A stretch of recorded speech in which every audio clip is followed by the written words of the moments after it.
attractive yet so often misunderstood Pacitti heads. My name is Adam Pacitti and I am your Cultaholic WWE Predictions Champion!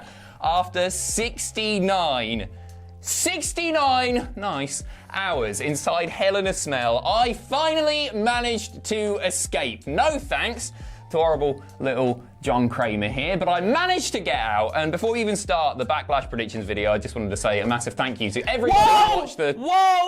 Whoa! Hold your horse piss, Baldy.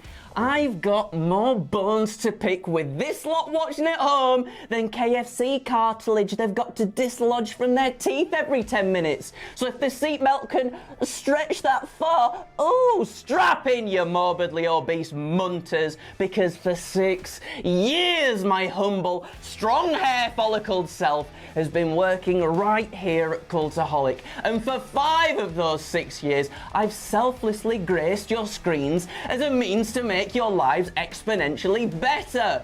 But the thing is though, you've never reciprocated that selflessness at all, have you? Whilst I was giving every fibre of my creative genius to you, wearing my heart on my sleeve, day in, day out, it was never enough. He's not wanting to go for, he's cringe, he tries too hard, he's ruining the channel, say all the 58-year-old basement-dwelling, crusty socks spunking freaks. And yet for some reason that still ate away at my soul. For 5 whole years you've laughed as Ronaldo McDonaldo here and his gravity-defying golden arches hairline has made my life a living hell, and yet for some reason I still wanted to please you. So imagine my delight. WrestleMania 41 Night 2, I win the tiebreaker and have the power to choose the biggest punishment ever, and I give the people what they want. I give you all what you've been wanting for 3 years. Hell in a Smell 6. And surprise, surprise, as a babyface Cilla Black once said, what happens? Do I finally win your acceptance after giving you a nice 69 hours with your precious leader? No, I don't, do I? I get nothing but a barrage of messages from losers sat behind a keyboard with one hand fisting a bag of Wotsits as the tears roll down their face to lube the other hand pulling away at their little peckers. Watching a man bathe in hospice. Oh, it's so inhumane. He's going to die. I'm calling the police. I'll save you, Adam. Toss me off later. Pathetic. So I'm done. If there's no pleasing you, I'm going to do exactly what you've all been saying I've been doing for the last 5 years. And I'm going to ruin professional wrestling YouTube for all you little Pacitti piss babies out there. And it starts with me taking back what's rightfully mine, the WWE Cultaholic Predictions Championship. So I am Big Bollocks Daddy Dingle. He's Baldy Bastard Adam Pawee, and these are our predictions for WWE Backlash 2025. Shabba! First up for the WWE Intercontinental Championship, we have the champion Dominik Mysterio defending against Penta. Baldy, you may speak. I'm going for Dominik Mysterio on this one. He's only just won the bloody title, and although I could see Penta with a mid-card title reign at some point, I just don't think the timing's right here. I think we could see some shenanigans in the form of Judgment Day members getting involved. Ultimately, though, I think Dom walks away with the gold.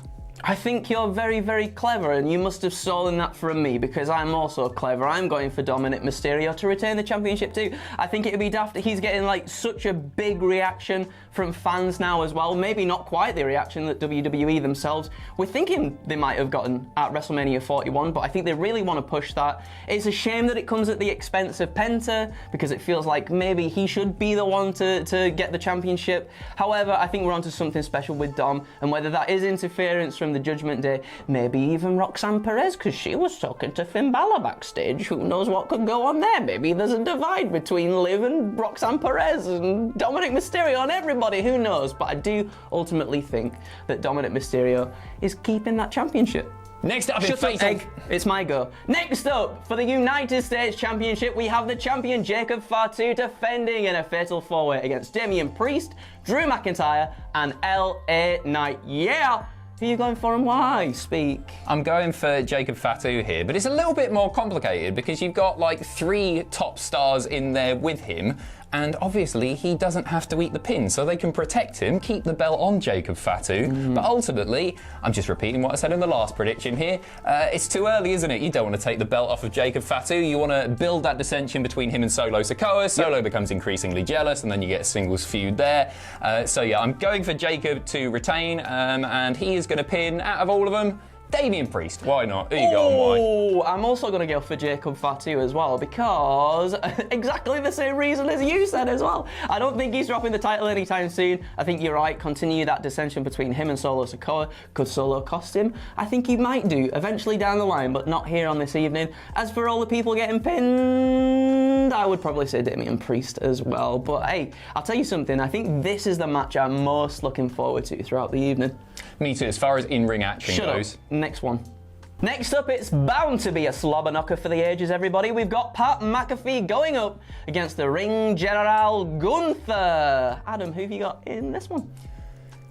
I'm worried about this one. Yeah?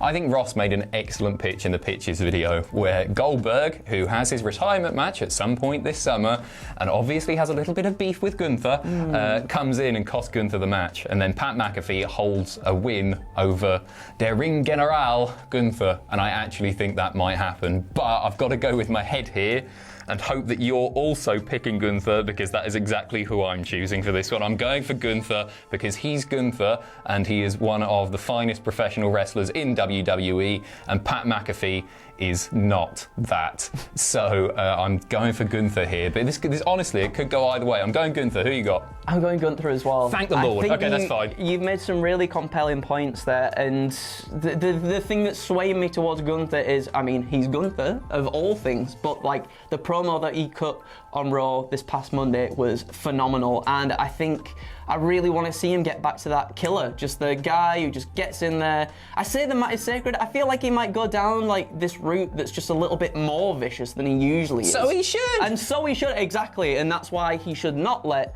his arm off of Pat McAfee's throat at all until maybe after the match when it's like he's done, Pat can't do anything, call the match, then maybe a Goldberg, or I would like to see an Ilya Dragunov more so than anything. I don't think he's scheduled to be back until about September, but that is my fantasy booking and I would like to see that, but if it is anybody, could very well be Goldberg. But as long as Gunther wins the match, I'm happy. Next up for the Women's Intercontinental Championship, you've got the champion Lyra Valkyria, up against the new heel Becky Lynch. Who are you going for, Adam, and why? I bet they all thought that was you, because that's your stupid voice. I do say woo a lot as well.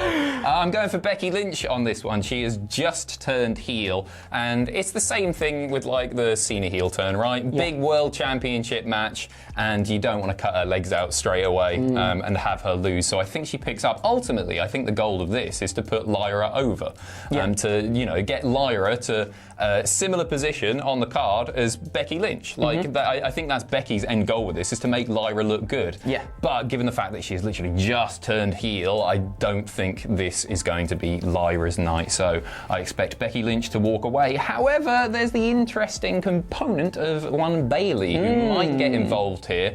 I don't think this is the last time that we'll see Lyra and Becky wrestle, but I do think Becky's winning. Who you got? I'm going for Becky Lynch as well to win the championship. Okay. I just think, and very similar to what you've said as well, I feel like what's happened recently on Raw, for a lot of people, including, obviously, I'm saying this about Gunther, but Gunther's promo was sensational. And then also, I feel like the stuff that Becky and Lyra have been doing has been giving Lyra the stuff that we've been asking for a little while, a bit more personality, a little bit of grit. And I feel like her losing the championship and chasing after it with that grit is the way to kind of like make her and solidify her as like a really top player within the WWE women's roster. So I think her dropping it to Becky, going after super heel Becky and finally getting the win down the line makes a little bit more sense to me sort of storyline wise, and that's why I'm going for Becky Lynch to pick up the win. And finally, for the final time ever, we have the WWE Champion John Cena defending his championship against one Randall Keith. Orton, who are you going for and why, sir? I'm going for Randy. Oh. Via DQ. Think back to No Way Out 2008. A pissed off Randy Orton slaps referee Mike Chioda, causing a DQ, allowing Randy Orton to retain his title. John Cena is going to do the same thing this weekend at Backlash. He's going to take away our definitive ending in their last ever match and give us that in Randy Orton's hometown, no less. How dare he? That's the way this is going. I really, really hope that's the way this is going. Who are you going for? I'm going to go for John Cena to get the definitive win. But the thing is, I've been thinking about that match finish for the longest time, as is everybody as well.